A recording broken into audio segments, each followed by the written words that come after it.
Seandainya belum tahu maknanya, tidak masalah Pak, zikir aja. Walaupun pikiran masih kemana-mana, itu masih jauh lebih baik daripada tidak apa. Iya, bengong aja diam.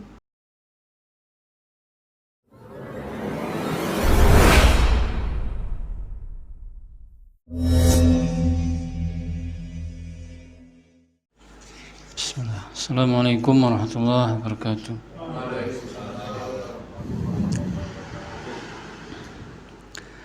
Alhamdulillah. Alhamdulillah alladzi hadana li hadza wa ma kunna linahtadiya laula an hadana Allah.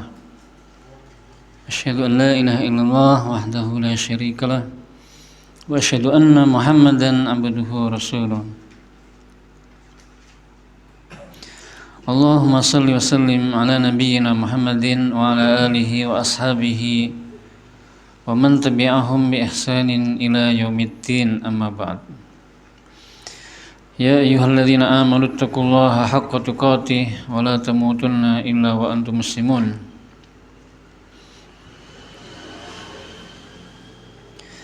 Ya ayyuhalladzina amanu taqullaha wa qulu qawlan sadida yuslih lakum a'malakum wa yaghfir lakum dhunubakum wa man yuti'illaha wa rasulahu faqad faza fawzan 'azima. Amma ba'd, kaum muslimin wal muslimat, jamaah Masjid Al-Furqan rahimakumullah. Kita lanjutkan kajian kita membahas kitab Fiqhul Asma'il Husna yang ditulis oleh Syekh Abdul Razzaq bin Abdul Muhsin Al-Badr hafizahullah. Qala al-muallif rahimahullah al-qawiyyu al-matinu.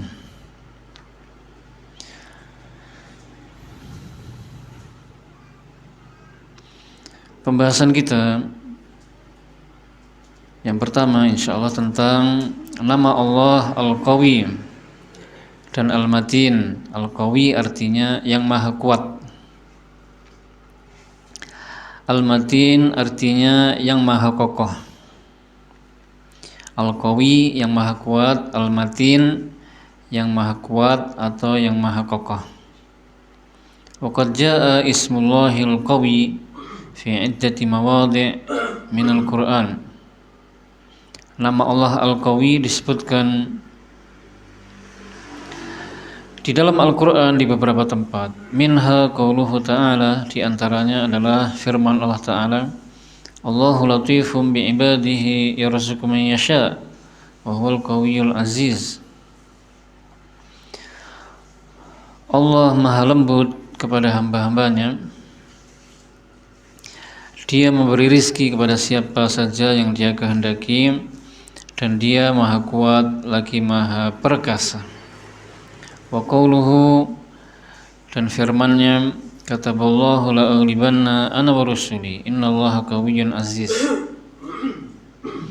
Allah telah menetapkan, aku dan rasul-rasulku pasti menang. Sesungguhnya Allah maha kuat lagi maha perkasa. Wa qawluhu, dan firman-Nya, inna rabbaka huwal qawiyyul aziz. Sesungguhnya Rabbmu dialah yang maha kuat lagi maha perkasa. Wasmullahil matin lam yarid illa fi mawdi'in wahid makrunan biwasfillah bi annahu dzul quwwah. Sedangkan nama Allah Al-Matin disebutkan di dalam Al-Quran di satu tempat saja, dan itu tergabung dengan sifat Allah yang memiliki kekuatan. Qala Allah Ta'ala, Allah Ta'ala berfirman, innallaha huwar razzaqu dzul quwwatil matin. Sesungguhnya Allah dialah yang maha memberi rizki, yang memiliki kekuatan lagi maha kokoh.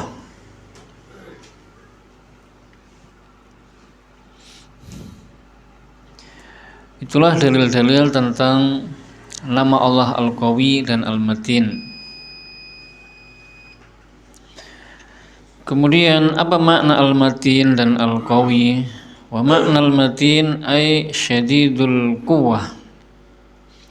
Makna al-matin adalah zat yang memiliki kekuatan yang sangat. Jadi Allah bukan hanya memiliki kekuatan biasa, tetapi kekuatan yang sangat.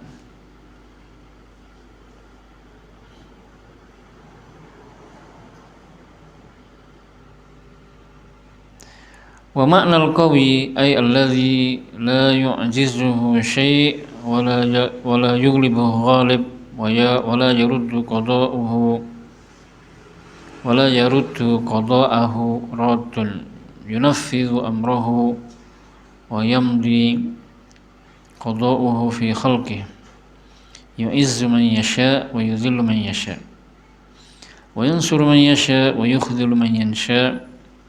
فالقوة لله جميعا لا منصورا إلا من نصره ولا عزيز إلا من أعزه وكذلك المخذول من خذله الله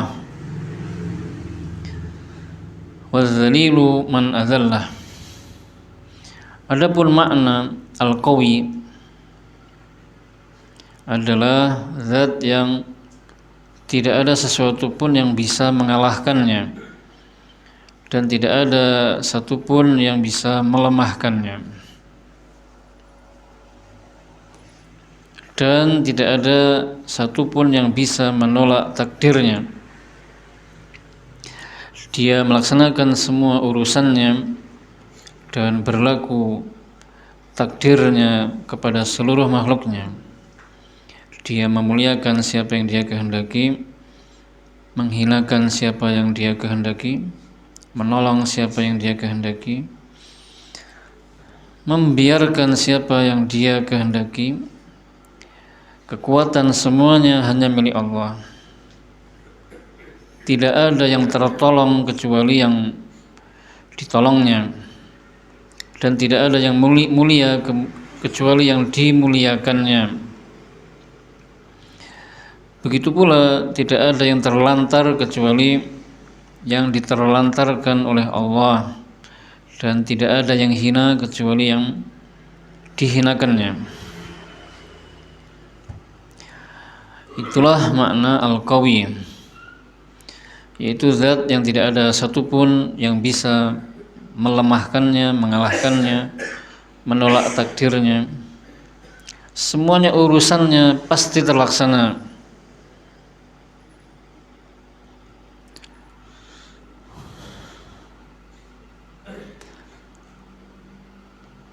Dia menghinakan siapa yang dia kehendaki, memuliakan siapa yang dia kehendaki, menolong siapa yang dia kehendaki, menghinakan, tidak menolong siapa yang dia kehendaki.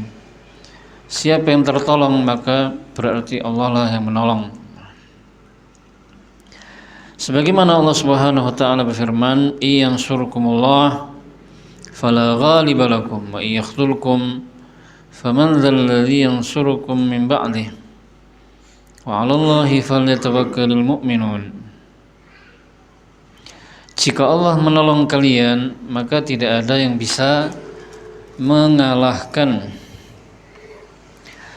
Jadi kalau Allah sudah menolong, pasti menang yang ditolong tersebut.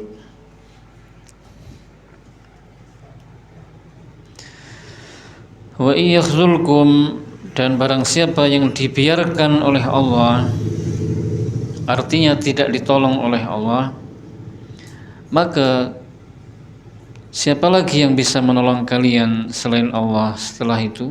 Nah, tentu tidak ada. Dan hendaklah hanya kepada Allah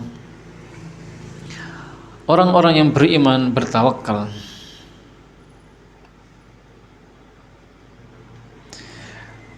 Wa qala ta'ala, dan Allah berfirman, walau yaral ladzina zalamu idh yarawna al-'adzab annal quwwata lillahi jami'an wa anna Allaha syadidul 'adzab.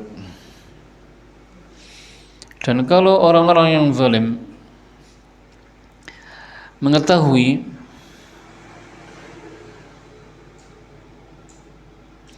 ketika mereka melihat azab, siksa di hari kiamat, mereka barulah menyesal dan yakin bahwasanya semua kekuatan hanya milik Allah dan bahwasanya Allah sangat keras siksanya. Jadi kalau Allah sudah menolong, pasti yang ditolong menang. Siapa yang melawan Allah pasti kalah. Siapa yang dibiarkan oleh Allah pasti tidak ada yang menolongnya. Dan orang-orang yang zalim di dunia ini, mereka tidak yakin dengan kekuatan Allah Subhanahu wa taala yang Maha Kuat. Mereka baru yakin bahwasanya semua kekuatan hanya milik Allah ketika di hari kiamat nanti, ketika mereka sudah melihat azab.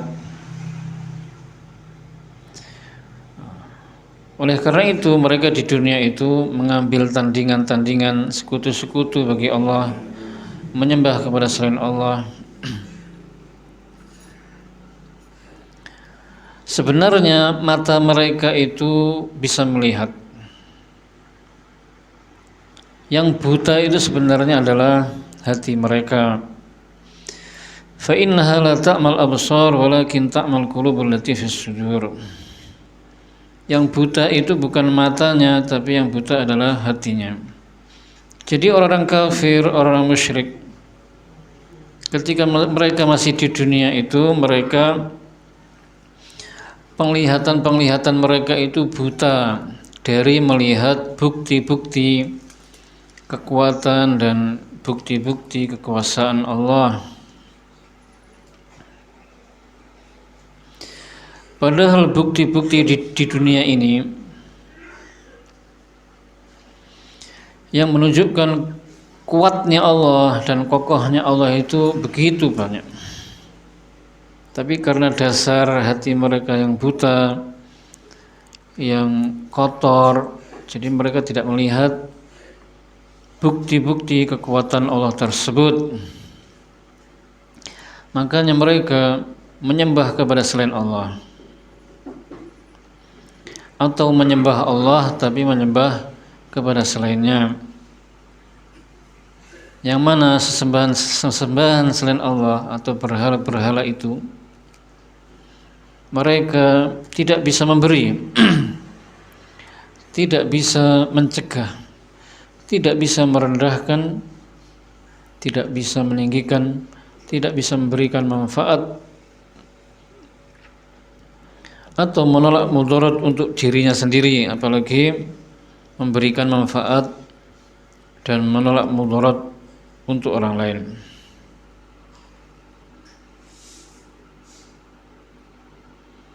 Barulah ketika mereka dibangkitkan, mereka menyesal. Mereka baru yakin bahwasanya semua kekuatan hanyalah milik Allah. Allah benar-benar Maha Kuat. Tapi sia-sia kalau azab sudah di hadapan mata. Berbeda dengan orang yang beriman.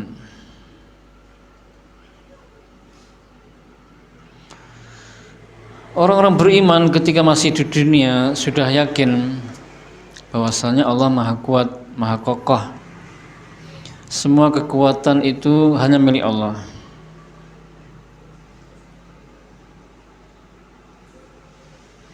Apalagi di akhirat mereka lebih yakin lagi.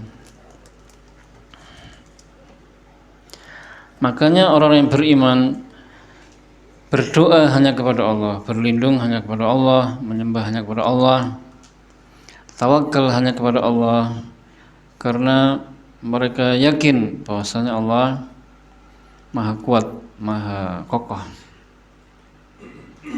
Selain Allah lemah.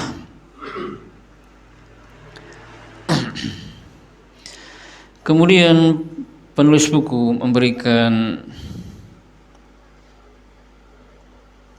contoh-contoh bukti yang menunjukkan kekuatan Allah Subhanahu wa taala. Hadza wa min syawahidi quwwatihi nasruhu li anbiya'ihi wa ta'yiduhu li awliya'ihi. Wa fi qasasil anbiya fil Qur'an khairu syahidin ala hadza. Di antara bukti-bukti kekuatan Allah di dunia ini adalah pertolongannya untuk nabi-nabinya dan dukungannya untuk wali-walinya. Dan kalau kita membaca kisah-kisah para nabi di dalam Al-Quran, di sana terdapat sebaik-baik bukti yang menunjukkan akan hal tersebut, yang menunjukkan akan kekuatan Allah tersebut. Contohnya kisahnya Nabi Saleh. Allah Subhanahu wa taala berfirman, "Falamma jaa amruna najjina salihan walladzina amanu ma'ahu birahmatin minna wa min khizyi yaumi idz inna rabbaka huwal qawiyyul aziz." Maka ketika telah datang azab kami,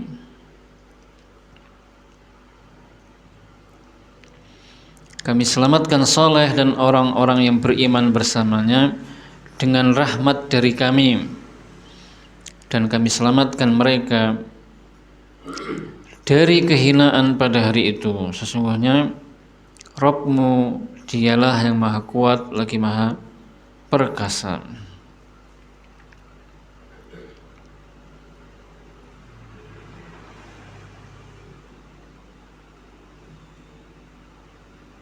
Nabi Saleh itu nabi yang diutus oleh Allah Subhanahu wa taala setelah Nabi Nuh alaihissalam.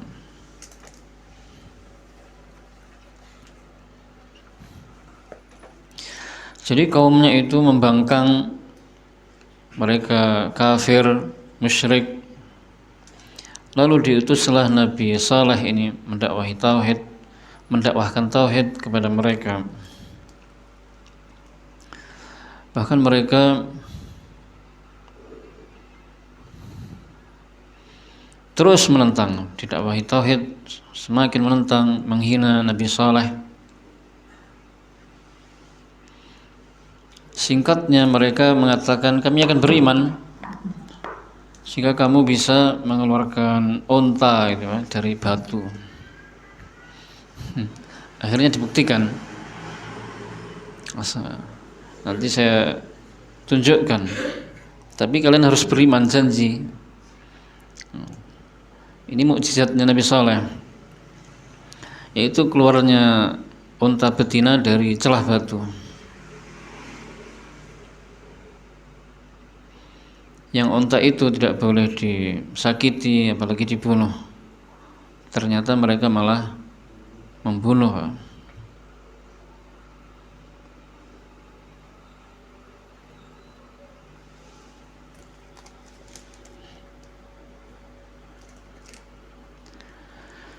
Intinya mereka diminta untuk bertobat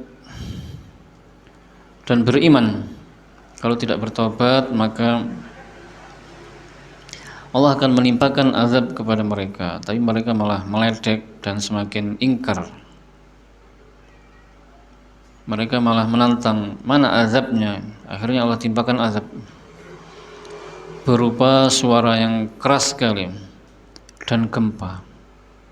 Akhirnya mereka mati semua. Yang diselamatkan adalah Nabi Saleh dan orang-orang yang beriman. Nah, ini menunjukkan kekuatan Allah Subhanahu wa taala. Semuanya dibinasakan. Hanya orang-orang yang beriman saja yang diselamatkan.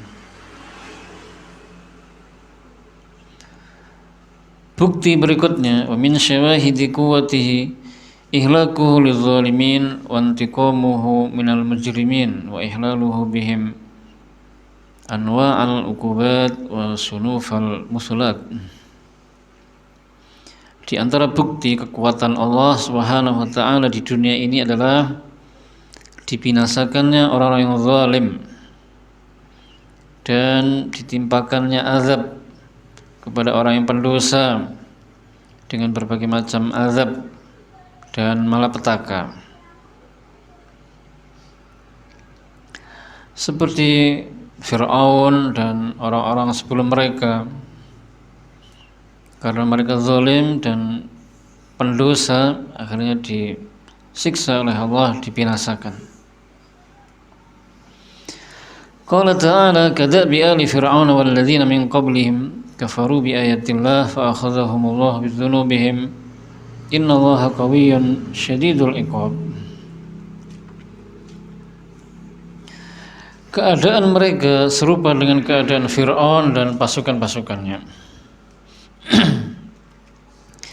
Dan seperti orang-orang yang sebelum mereka kafir kepada ayat-ayat Allah, maka Allah menyiksa mereka disebabkan oleh dosa-dosa mereka. Sesungguhnya Allah Maha Kuat, lagi sangat keras siksanya. Maka hendaknya kita dan juga orang-orang yang zalim, jadi kisah-kisah tersebut, bentuk-bentuk azab yang Allah timpakan kepada orang yang zalim, itu hendaknya diambil pelajaran bagi siapa saja.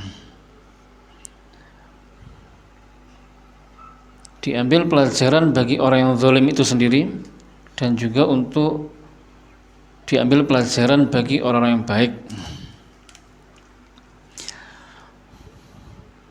Kalau orang yang baik, yang sudah taat, yang sudah beriman, ya jangan sampai kafir atau zalim. Kalau yang zalim segera taubat, karena nanti bisa diazab seperti mereka.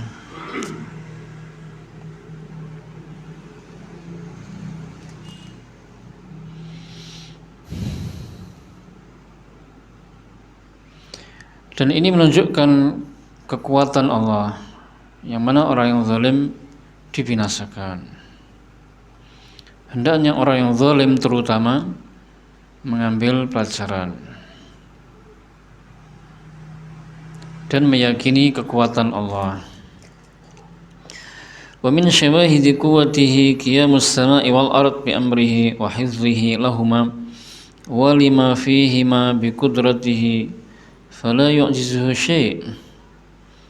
Di antara kekuatannya adalah tegaknya langit dan bumi dengan perintahnya dan penjagaannya kepada keduanya dan kekuasaannya terhadap keduanya, maka tidak ada satupun yang bisa melemahkannya.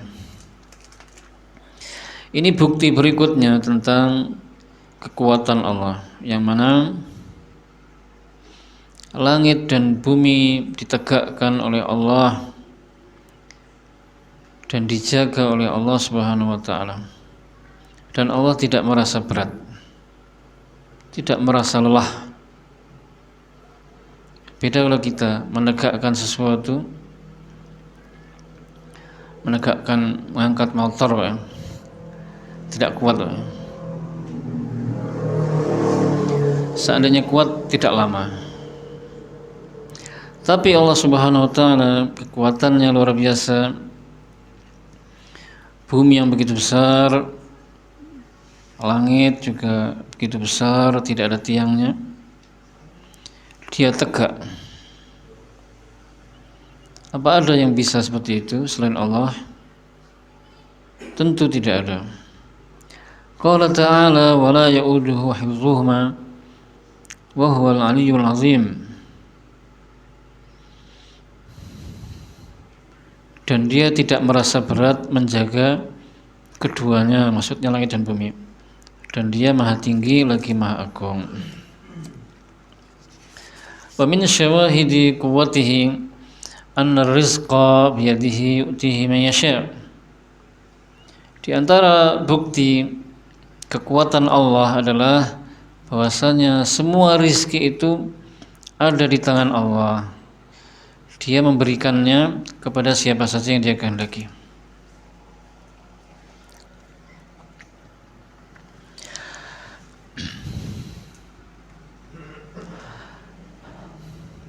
Apa ada yang bisa seperti Allah memberi rizki seluruh manusia dari yang terawal sampai yang terakhir? Memberi rizki kepada jin dari yang terawal sampai yang terakhir, memberi rizki hewan-hewan, ikan-ikan, ya, begitu banyak. Ini menunjukkan kuatnya Allah. Manusia tidak bisa memberi seperti itu. Walaupun bisa memberi mungkin 100 orang, 1000 orang, itu pun terbatas sekali, sangat sedikit yang mereka berikan. Itu pun juga sebenarnya pemberi yang sebenarnya adalah Allah Subhanahu wa taala. Kalau Allah tidak menghendaki dia bisa memberi, ya tidak akan bisa. Allah lah yang tetap memberi rizki kepadanya. Qala ta'ala Allahu latifun bi'ibadihi yarzuqu man yasha' wa huwal qawiyyul aziz. Allah maha lembut kepada hamba-hambanya, dia memberi rizki kepada siapa saja yang dia kehendaki, dan dia maha kuat lagi maha perkasa.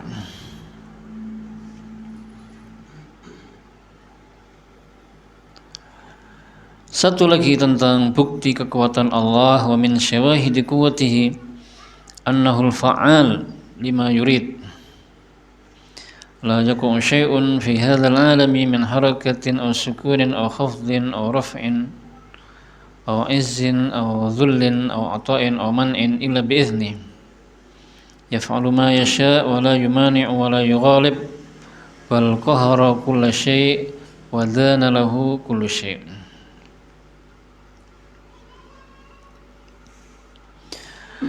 Bukti lainnya yang menunjukkan kuatnya Allah Subhanahu wa taala adalah dia melakukan apa saja yang dia kehendaki.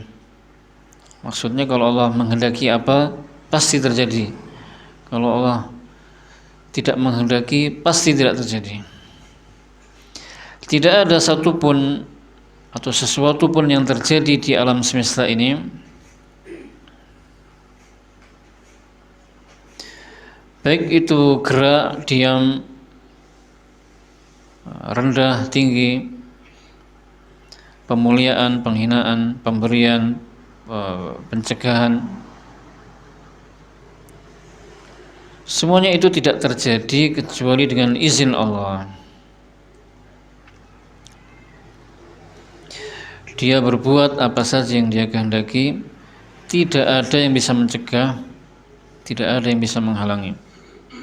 Dia menguasai segala sesuatu dan yang mengatur segala sesuatu.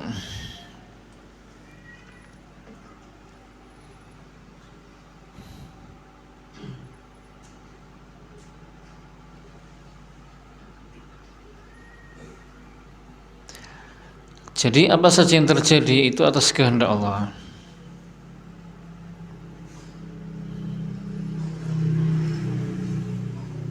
Manusia punya kehendak diberi oleh Allah, tapi kehendaknya itu tetap di bawah kehendak Allah. Dan kehendaknya itu juga tidak akan terjadi kecuali jika Allah menghendakinya.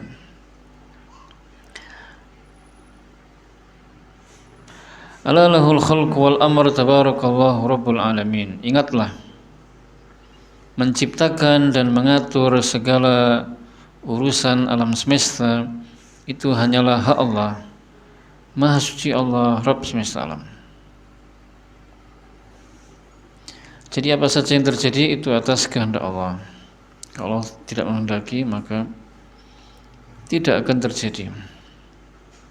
Kehendak juga tidak terjadi kecuali jika Allah menghendakinya. Hadza wa inna iman al-'abdi bihadzal ismi yuthmiru fihi inkisaran baina yaday Allah wa khudu'an li janibihi wa khaufan minhu subhanahu wa luju'an ilaihi wahdahu wa husna tawakkulin alaihi wa istislaman li 'azamatihi wa tafwidul umuri kulliha ilaihi wa tabarru'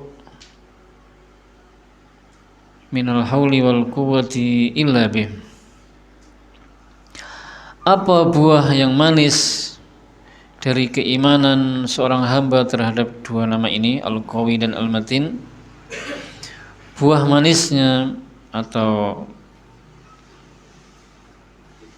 manfaatnya adalah membuahkan atau menanamkan pada diri hamba kepasrahan kepada Allah, ketundukan kepadanya, takut kepadanya, berlindung hanya kepadanya, tawakal hanya kepadanya, penyerahan diri dan penyerahan segala urusan hanya kepadanya, dan berlepas diri dari daya dan kekuatan kecuali hanya kepada Allah. Itu buah dari keimanan seorang hamba kepada dua nama tersebut. Walihada kanat kalimatu la haula wala quwwata illa billah jalilatul sya'ni kabiratul qadri azimatul athar.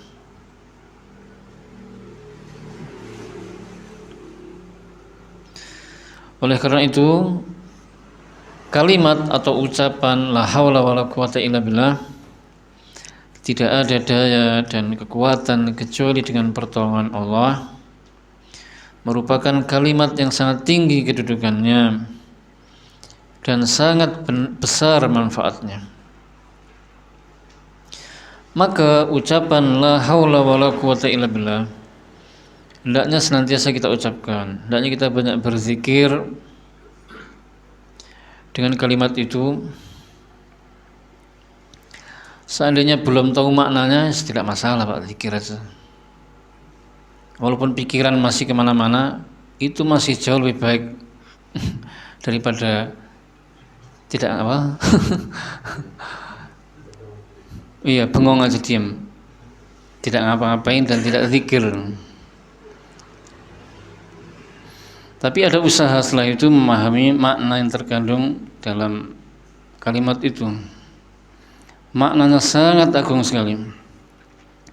Itu tadi kepasrahan, ketundukan, berlindung, menyerahkan segala urusan hanya kepada Allah. Karena tidak ada daya dan upaya kecuali hanya dengan pertolongan Allah. Oleh karena itu, Allah Subhanahu wa taala, Rasulullah SAW bersabda kepada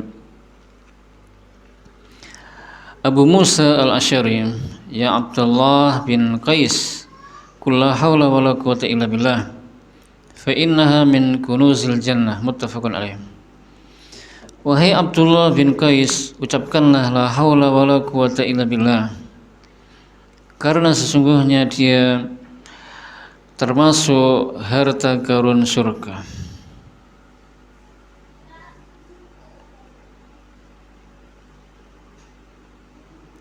Maka kalau kita ingin dapat harta karun surga, oh ya, perbanyak la haula wala quwwata illa billah. Kalimat la haula wala quwwata illa billah adalah kalimatul Islam, wastislam, wa tafwid wal tija, wa tabarru'in minal hauli wal quwwati illa billah. Ini kandungan makna la haula wala quwwata illa billah. Ditambah lagi wa annal abda la yamliku min amrihi syai'an wa laysa lahu hilah fi daf'i syarrin wa la quwwah fi jalbi khairin illa bi'idnih wa la tahawula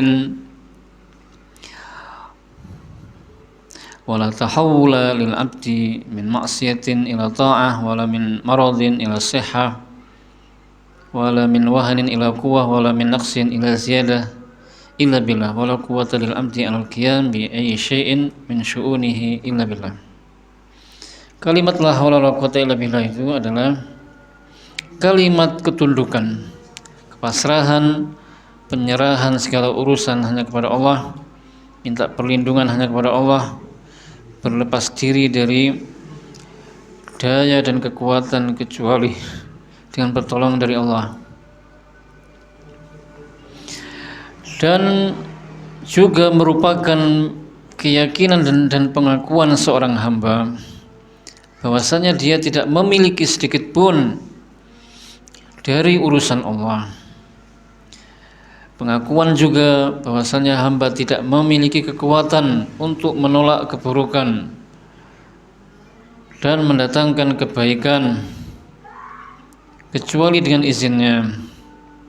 Pengakuan hamba bahwasanya hamba tidak mungkin bisa pindah dari maksiat kepada taat, dari sakit kepada sehat, dari lemah kepada kuat, dari kekurangan menuju penambahan, kecuali semuanya itu dengan izin Allah. Dan juga pengakuan bahwasanya hamba tidak mungkin bisa melakukan perbuatan apapun kecuali dengan izin Allah dan pertolongannya.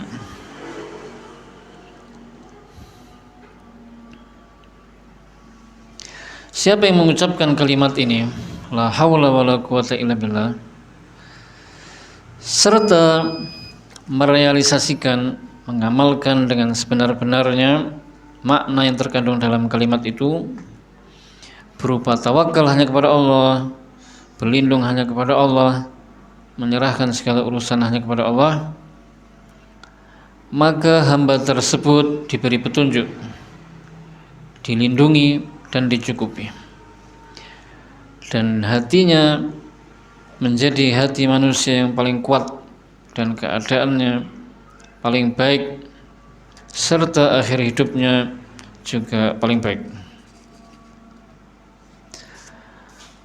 Pembahasan berikutnya, nama Allah Asy-Syahid dan Ar-Raqib. Asy-Syahid maknanya adalah yang maha menyaksikan, Ar-Raqib yang maha mengawasi. Ini dua nama ini secara lafadz berbeda, Pak, tapi secara makna sama, sinonim saja. Dalil-dalil tentang nama Allah Asy-Syahid banyak di dalam Al-Quran, di antaranya firman Allah Subhanahu wa ta'ala, wallahu ala kulli syai'in syahid. Kemudian wa kafa billahi syahida. Kemudian innallaha ala kulli syai'in syahid. Adapun nama Allah Ar-Raqib, di antara dalilnya adalah innallaha kana 'alaikum raqiba. Kemudian ayat yang lainnya wa kana Allahu ala kulli syai'ir raqiba. Jadi Allah Subhanahu wa taala senantiasa menyaksikan dan mengawasi segala sesuatu, menyaksikan dan mengawasi hamba-hambanya serta perbuatan-perbuatan mereka.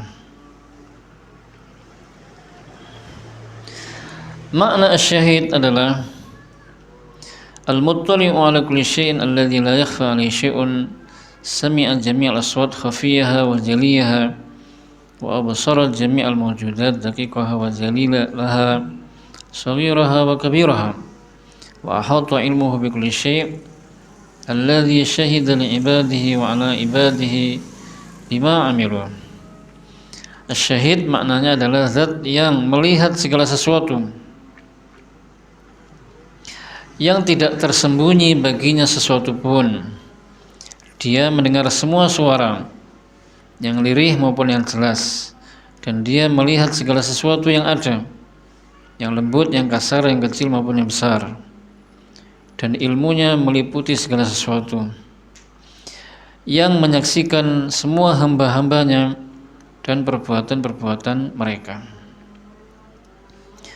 Jadi makna syahid seperti itu, mencakup tiga: melihat segala sesuatu, mendengar semua suara, dan mengetahui segala sesuatu, termasuk hamba dan perbuatan-perbuatannya, baik perbuatan hati maupun perbuatan anggota badan. Sedangkan makna ar-raqib adalah al-muttali'u 'ala ma akannathu sudur al-qa'im 'ala kulli nafsin bima kasabat alladhi hafizal makhluqat wa ajraha 'ala ahsani nidhamin wa akmali tadbir, raqibun lil mubsirat bi basarihi alladhi la yajibu anhu syai' wa raqibun lil masmu'at bi sam'ihi alladhi wasi'a kulla syai' wa raqibun 'ala jami'il makhluqat bi ilmihi al-muhit bi kulli syai', yang mengetahui apa saja yang dirahasiakan oleh hati, serta mengawasi setiap jiwa atas apa yang dilakukannya, yang menjaga semua makhluknya dan memperjalankannya dengan sebaik-baik peraturan dan sesempurna pengaturan, melihat apa saja yang bisa dilihat, yang tidak tersembunyi baginya sesuatu pun, yang mendengar segala suara, yang pendengarannya itu meliputi segala sesuatu, dan yang mengetahui seluruh makhluknya dengan ilmunya yang meliputi segala sesuatu. Jadi Ar-Raqib itu juga mencakup tiga tadi, mengetahui, mendengar semuanya, dan melihat. Sama ya. Hendaknya kita sebagai seorang hamba, sebagai seorang muslim, senantiasa yakin dan merasa diawasi oleh Allah. Kalau seorang hamba itu senantiasa merasa diawasi oleh Allah, maka dia akan semakin takut kepada Allah, semakin mendekat kepadanya, menjaga hatinya dari keyakinan-keyakinan yang buruk, dari niat-niat yang buruk, dari pikiran-pikiran yang jahat, serta menjaga lisan dari ucapan-ucapan yang buruk, yang kotor, yang kasar, yang keji, dan juga akan menjaga anggota badannya dari melakukan hal-hal yang dimurkai oleh Allah Subhanahu wa taala. Nah, itu harus kita tanamkan pada hati kita dan pikiran kita. Dengan begitu kita akan semakin baik keadaannya dan taat kepada Allah Subhanahu wa taala. Sampai sini dulu kaum muslimin pembahasan tentang 4 nama Allah tadi, Al-Qawi, Al-Matin, Asy-Syahid, dan Ar-Raqib. Semoga bisa kita amalkan. Subhanakallahumma bihamdika asyhadu an la ilaha illa anta astaghfiruka wa atubu ilaik. Wassalamualaikum warahmatullahi wabarakatuh.